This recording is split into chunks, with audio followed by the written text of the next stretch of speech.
Hello दोस्तों, नमस्कार। स्वागत है आप सभी का आज की नई वीडियो में। आज मैं आपसे बात करूंगा सीआरपीसी के बारे में। देखिए, सीआरपीसी में मैं जो आपसे आज टॉपिक डिस्कस करने वाला हूं वो है सेक्शन 157 के रिगार्डिंग। सेक्शन 157 हमारी हेडिंग बोलती है प्रोसीजर फॉर इन्वेस्टिगेशन। ये बहुत ही ज़्यादा इंपॉर्टेंट टॉपिक निकलता है हमारा। इसको हमें डिटेल में समझना चाहिए। बस एक मेरे बेरट की रीडिंग लेने से ये सेक्शन समझ में आ तो जाएंगे आपको, लेकिन कई बार क्या होता है, इनको समझने के लिए एक एक वर्ड की इंटरप्रिटेशन बहुत ज़्यादा ज़रूरी है और एक एक वर्ड के ऊपर हमें सुप्रीम कोर्ट की जजमेंट्स पढ़नी चाहिए और उसके ऊपर एक फाइंडिंग देखनी चाहिए, ताकि हमें पता लगे कि इस सेक्शन में जो एक ये वर्ड यूज़ किया गया है तो वो उसका क्या रीज़न है। ये जो सेक्शन है ना 157, ये बहुत ही ज़्यादा बेस सेक्शन निकलता है। क्यों? क्योंकि देखिए, इसकी हेडिंग ही बोलती है प्रोसीजर फॉर इन्वेस्टिगेशन, यानी कि जब भी कोई एक क्रिमिनल ट्रायल होगा तो उसके लिए जो उसकी प्रक्रिया है, उसका जो प्रोसीजर है इन्वेस्टिगेशन करने का, तो वो कैसे होगा। तो ये बेसिकली पुलिस ऑफिसर के रिगार्डिंग बात करते हैं कि पुलिस ऑफिसर जब भी कोई इन्वेस्टिगेशन करेगा तो उसको क्या क्या बातें ध्यान में रखनी चाहिए, क्या क्या वो रखेंगे और उनकी क्या ड्यूटी बनती है। इसको पढ़ने से बेनिफिट क्या हो रहा है? इसको पढ़ने से बेनिफिट हमारा ये हो रहा है कि अगर हमारे पास कोई केस आता है और हम उसमें चार्जशीट देखते हैं, शुरू से लेकर एंड तक का प्रोसेस उसमें देखा हमने, तो उसको देखते देखते हमें ये पता लग जाता है कि इस केस के अंदर कहाँ से लूप है, मतलब कहाँ इसकी मिस्टेक है। क्योंकि उन मिस्टेक्स का बेनिफिट क्या होता है, उस मिस्टेक का बेनिफिट ये हो जाता है कि जो कंप्लेनेंट है उसके फेवर में कई बार बात चली जाती है, क्योंकि उन्होंने डिले कर दिया। मान लीजिए एक एग्जांपल लेकर चलते हैं कि डिले हो गया किसी चीज़ में। इसमें मैं आपको डिटेल में समझाऊंगा डिले के बारे में भी। तो डिले हो गया, तो डिले से क्या हुआ, जो एक्यूज्ड है उसको तो नुकसान हो गया। क्यों? क्योंकि उसके जो मेन इंफॉर्मेशन थी उसके साथ टेम्परिंग हो गई। तो जहां पर टेम्परिंग हो जाती है तो वहां पर मुश्किल हो जाती है कि केस को हम हैंडल कैसे करें। तो उसी चीज़ को प्रोटेक्ट करने के लिए हमारे पास ये सेक्शन बनाए गए हैं और इन्हीं सेक्शन को हमें एक एक वर्ड के साथ डिटेल में समझना चाहिए। इसीलिए मैं आप सभी से रिक्वेस्ट करूंगा कि इस वीडियो को एंड तक जरूर देखिएगा और अगर आप चैनल पर नए हैं तो इसको सब्सक्राइब जरूर कर लीजिएगा, क्योंकि मैं इसी तरीके से डिटेल के अंदर हर एक चीज़ के बारे में आपके लिए लीगल टॉपिक्स लेकर आता हूँ। बेल आइकन को जरूर दबा लीजिएगा और वीडियो को लाइक जरूर कीजिएगा। तो चलिए इसको स्टार्ट करते हैं। Section 157, section 157 procedure for investigation. Procedure for investigation, इसको हम पहले एक बार बेरट की एक रीडिंग ले लेते हैं, फिर मैं आपको वर्ड बाय वर्ड समझा दूंगा। इफ फ्रॉम इंफॉर्मेशन रिसीव्ड और अदरवाइज इस वर्ड को समझाऊंगा। An officer in charge of a police station has reason to suspect the commission of an offence which he is empowered under section 156 to investigate. He shall forthwith send a report of the same to a magistrate empowered to take cognizance of such offence upon a police report, and shall proceed in person or shall depute one of his subordinate officer not being below such rank as the state government may by general or special order prescribe in this behalf to proceed to the spot to investigate the fact and circumstances of the case, and if necessary to take measures for the discovery and arrest of the offender। ये मैंने पढ़ लिया। अगर आपके पास बेरट रखा है, आपने अपने साथ मेरे साथ रीडिंग ली है तो बहुत ही अच्छी बात है। अगर नहीं भी है तो कोई बात नहीं, मैंने आपको पढ़ के सुना दिया, आपको थोड़ा बहुत तो दिमाग में रहा ही होगा। तो चलिए मैं आपको ये बता रहा हूँ कि प्रोसीजर इन्वेस्टिगेशन की इसमें क्या बात लिखी है। इसका पहले मैं आपको एक रक्स बता देता हूँ, उससे आपको एक जनरल ओवरव्यू क्लियर हो जाएगा। तो इसके अंदर सबसे पहले जो इसकी हेडिंग है और उसकी जो एक्सप्लेनेशन है, उससे हमें ये पता लग गया कि जो इन्वेस्टिगेशन है पुलिस कैसे करेगी। इफ फ्रॉम इंफॉर्मेशन रिसीव्ड और otherwise, if from information received 154 और अदरवाइज। अब मैं आ गया और अदरवाइज, जो मैंने आपको शुरू में भी कहा था, मैं इसको डिटेल में समझाऊंगा। और अदरवाइज का मतलब होता है कि जहां पर एक पुलिस ऑफिसर इंफॉर्मेंट बनता है, यानी कि इसमें कोई कंप्लेनेंट नहीं है, पुलिस के पास इंफॉर्मेशन आती है तो उसमें पुलिस ऑफिसर इंफॉर्मेंट बनता है, इसीलिए लिखा है और अदरवाइज। वरना अगर यहां पर यही लिखकर छोड़ देते if from information received, that means इसका मतलब ये उसी के लिए प्रोसीजर की बात कर रहा है यहां पर जिसके लिए कंप्लेनेंट हमारे पास रेडी है, और जिसका कंप्लेनेंट नहीं है, मान लो पुलिस ऑफिसर को रुका मिला है, कहीं से कॉल आ गया कि सर यहाँ पर एक वारदात हुई है, तो पुलिस वहां पर पहुंची, उन्हें बॉडी मिलती है, तो वो किसी के खिलाफ पर्चा तो हुआ नहीं, केस तो हुआ नहीं रजिस्टर, तो उसमें कंप्लेनेंट कौन बना? ठीक है, कंप्लेनेंट कौन बना?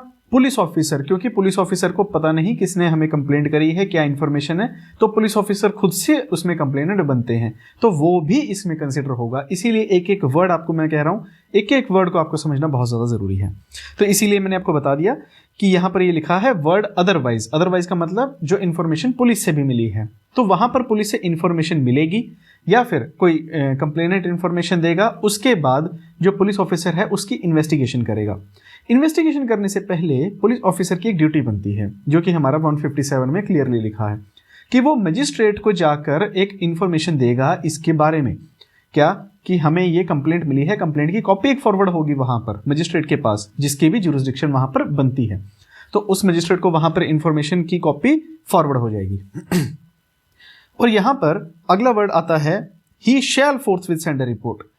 ये जो शैल वर्ड है ना, इसको अंडरलाइन कर लीजिएगा आप, ये शैल बहुत इंपॉर्टेंट है।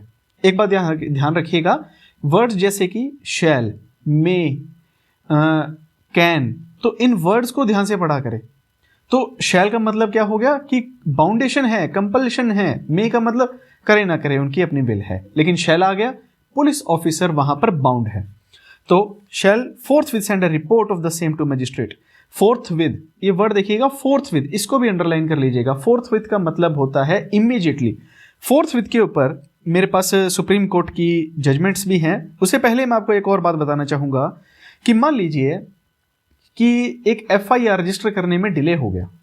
डिले की मैंने आपसे स्टार्टिंग में भी बात करी थी, एफआईआर रजिस्टर करने में डिले हो गई, तो डिले से क्या एक ट्रायल विशिएट हो जाएगा पूरा का पूरा? क्या हम उस एफआईआर को, क्या हम उस इंफॉर्मेशन को, एफआईआर में वर्ड गलत यूज कर रहा हूं क्योंकि फर्स्ट इंफॉर्मेशन रिपोर्ट है, एफआईआर वर्ड 154 में नहीं लिखा गया है, तो एक समझाने के लिए मैं आपको बता रहा हूं।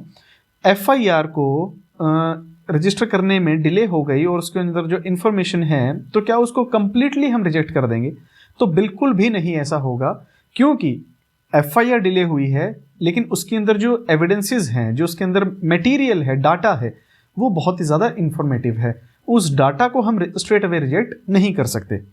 तो जो मैं आपको बात बता रहा था, सुप्रीम कोर्ट का एक केस है, वो है परेश कल्याण वर्सेस सादिक का 1993 सुप्रीम कोर्ट का केस है। देखिए, केस लो समझने का मतलब क्या होता है कि हमें एक वर्ड के ऊपर एक फाइंडिंग मिल जाती है और जो इंटरप्रिटेशन है उसके लिए हमें बहुत ही सटीक इंटरप्रिटेशन मिलती है, क्योंकि वहां पर हमारी हाईएस्ट कोर्ट ने, ऑनरेबल हाईएस्ट कोर्ट ने, ऑनरेबल जजेस ने वहां पर उसके लिए फाइंडिंग दी है। इसीलिए हमें सुप्रीम कोर्ट की जजमेंट्स पढ़नी चाहिए। हाई कोर्ट की जजमेंट, किसी भी कोर्ट की जजमेंट आप पढ़ लें, उसमें आपको इंफॉर्मेशन बहुत ही ज्यादा डिटेल्ड में मिलती है, आपको एक एक वर्ड का मतलब समझ आता है।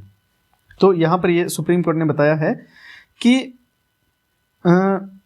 जब भी एक डिले होता है तो डिले होने के टाइम पे हमें सबसे पहले ये देखना चाहिए क्या वहां पर कोई प्रेजुडिस कॉज हुआ है, मतलब कि क्या कोई तोल मोल हुआ है या तरोड़ मरोड़, जैसे हम कह लें एक लोकल लैंग्वेज में, कि कोई हेरा फेरी हुई है या कोई छेड़खानी हुई है उस इंफॉर्मेशन के साथ, वो हमें सबसे पहले देखना है। अगर ऐसा कुछ मिलता है तो हमें उसके लिए भी एक कोर्ट के पास पावर है कि वो उसको ध्यान से देखे और चाहे तो उसको रिजेक्ट भी कर सकती है। और अगर वो डिले मेलाफाइडी है, यानी कि जानबूझकर किया गया है, इंटेंशनली किया गया है, तो उसके ऊपर एक्शन लिया जाएगा। लेकिन अगर मेलाफाइडी नहीं है तो वो कोर्ट उसको कंसिडर कर लेगी। ठीक है, तो एक और सुप्रीम कोर्ट का केस है ए चीना, यानी कि AAA चीना versus state of Andhra Pradesh 2002 supreme court का केस है। इसमें फोर्थ विद जो वर्ड है, जो कि मैंने आपको बताया था कि फोर्थ विद का मतलब होता है इमीडिएटली। इमीडिएटली के रिगार्डिंग, फोर्थ विद के रिगार्डिंग सुप्रीम कोर्ट का केस है 2002 का, जिसके अंदर ये वर्ड क्लियर किया गया कि फोर्थ विद का मतलब क्या हुआ, कि मतलब फोर्थ विद कि इमीडिएटली देखिए, इमीडिएटली कितना, इसके लिए भी आप देखिए, आप भी एडवोकेट्स हैं, लीगल स्टूडेंट्स हैं, कोई बहुत बड़े आप लीगल लर्नर हैं, ठीक है, तो आपके लिए एक एक वर्ड इंपॉर्टेंट निकलता है। तो यहाँ पर वर्ड जो है, इसके लिए सुप्रीम कोर्ट ने कहा है कि reasonable time, with in a reasonable time. Reasonable time क्या होता है कि जहां एक आम इंसान को एक आम पॉइंट ऑफ व्यू से ये लगे कि हमें आज अभी मान लीजिए सुबह 10 बजे इंफॉर्मेशन मिली, तो इंफॉर्मेशन मिली, एफआईआर रजिस्टर करने में लग गया 1 घंटा, 1 घंटा इन्फॉर्मेशन में रजिस्टर करने में लगा, रोज नामचे में एंट्री होगी, फॉर्मेलिटीज़ कंप्लीट होंगी। उसके बाद इलाका मजिस्ट्रेट को, यानी कि इलाका मजिस्ट्रेट के पास जाएंगे और वहाँ पर उस रिपोर्ट को सबमिट करेंगे। वो आने जाने का टाइम और वहाँ सबमिशन का टाइम, वो सब लगाकर जब हम ये देख लेते हैं कि हाँ इसको 10 बजे आया था, ये 2 बजे तक इन्फॉर्मेशन मिल जानी चाहिए हमारे पास, या 4 बजे तक या 5 बजे तक मैक्स होना चाहिए, तो हाँ वो एक रीजनेबल टाइम है कि इतना टाइम लग जाता है। ठीक है, तो उसको रीजनेबल टाइम के पॉइंट ऑफ व्यू से सुप्रीम कोर्ट ने बताया है। और हाँ, तो इसमें एक ये भी बात सुप्रीम कोर्ट ने बताई है कि जब इसको फॉरवर्ड करेंगे एफआईआर को, तो इसीलिए इसे फॉरवर्ड किया जाता है कि ताकि इसके अंदर इम्प्रूवमेंट कोई भी ना की जा सके। देखिए ये जो पॉइंट ऑफ व्यू है ये बहुत पहले के हैं, टाइम के साथ साथ हर चीज़ें बदलती हैं। आज के टाइम पे क्या है कि एफआईआर जो है वो टाइप होती है, ऑनलाइन रजिस्टर हो जाती है, तो उसमें इम्प्रूवमेंट करना थोड़ा सा मुश्किल हो जाता है। लेकिन पहले तो कागजी कार्रवाई होती थी सारी, तो उसके अंदर मोल्डिंग बहुत आसान थी। तो इसीलिए ये सुप्रीम कोर्ट की जजमेंट्स है, आपको हर चीज़ को एक एंगल से देखना चाहिए। ठीक है, तो ये सुप्रीम कोर्ट की जजमेंट्स हैं। एक और है मेरे पास Bijoy Singh versus state of Bihar का 2002 सुप्रीम कोर्ट का केस है ये भी।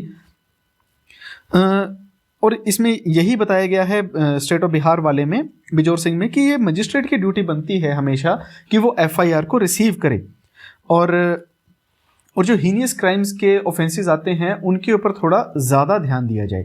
इस बारे में हमारे पास यहाँ पर बात करी गई है। एक और केस है मेरे पास सुप्रीम कोर्ट का, Bhajan Singh versus state of Haryana का 2011 सुप्रीम कोर्ट का केस है ये। इसमें ये बताया गया है कि मान लीजिए अगर वहाँ पर कोई डिले हुआ है या नहीं देकर आए, तो वहाँ पर अगर वो जो डिले है वो अनएक्सप्लेन्ड है, उसका कोई रीज़न नहीं दिया, तो वो मेलाफाइडी हम कंसिडर करेंगे उस चीज़ को। तो वहाँ पर इंटेंशन उसकी देखी जाएगी, वहाँ पर सबमिशन के टाइम पे वहाँ पर क्या रीज़न रहा। ठीक है, तो ये हमारे पास केस है। अब इसके बाद प्रोवाइडेड हम पढ़ लेते हैं। प्रोवाइडेड से पहले मैंने इसमें एक और बात नोट करी है कि जैसा कि आप देखेंगे इसमें लिखा है कि या तो वो इन्वेस्टिगेट करे या किसी और अपने सबऑर्डिनेट ऑफिसर को डायरेक्ट करे। तो उसके लिए क्या है, एक इम्पॉर्टेंट सी बात है, ये समझ लें आप कि जब भी ऐसी कोई बात आती है तो या तो पुलिस ऑफिसर जो है वो खुद इन्वेस्टिगेशन करेगा या फिर किसी अपने सबऑर्डिनेट को कहेगा कि इसके लिए इन्वेस्टिगेशन करो। तो जब भी एक इन्वेस्टिगेशन होगी, मान लीजिए उसके अंदर पुलिस को ये लगता है कि इसके अंदर इन्वेस्टिगेशन नहीं बनती, बहुत ही ट्रिवियल सा केस है, बहुत ही छोटा केस है, तो इसके अंदर हम इन्वेस्टिगेशन नहीं करेंगे, ये कोई ट्रायल नहीं बनता, तो उसके रिगार्डिंग पुलिस ऑफिसर जो है मजिस्ट्रेट को भी बताएगा और उसके साथ साथ जो कंप्लेनेंट है उसको भी इन्फॉर्म किया जाएगा कि हम आपके इस कंप्लेंट पे इन्वेस्टिगेशन नहीं कर रहे हैं। अगर आप चाहते हैं कि हम इसके ऊपर इन्वेस्टिगेशन करें तो आप हमारे पास कोई रिलायबल डाटा लेकर आइए। तो इसके रिगार्डिंग भी हमारे पास इस सेक्शन में क्लियरली बात करी गई है। उसके बाद प्रोवाइडेड हमारे पास आ जाते हैं। प्रोवाइडेड का मतलब प्रोवाइजोज। प्रोवाइजोज का मतलब कि इसके अंदर कुछ एक्सेप्शंस, आप कह लीजिए, एक्सेप्शंस बेसिकली नहीं है, एक समझने के लिए बात मैं कह रहा हूँ कि प्रोवाइडेड का मतलब एक further explanation. Provided that, 2 point है ए और बी। सबसे पहला A, when the information as to the commission of any such offense is given against any person by name and the case is not of a serious nature, the officer in charge of a police station need not proceed in person or depute a subordinate officer to make an investigation on the spot। ये तो वही बात हो गई जो मैंने अभी आपको जस्ट बताई है। और B point, if it appear to the officer in charge of a police station that there is no sufficient ground for entering to an investigation, he shall not investigate the case। तो दोनों ही points पे यहाँ पर ए और B में यही बताया गया है कि जो मैंने आपको अभी बताया कि इन्वेस्टिगेशन के रिगार्डिंग कब वो मना कर देंगे और उनकी आगे क्या ड्यूटी बनती है।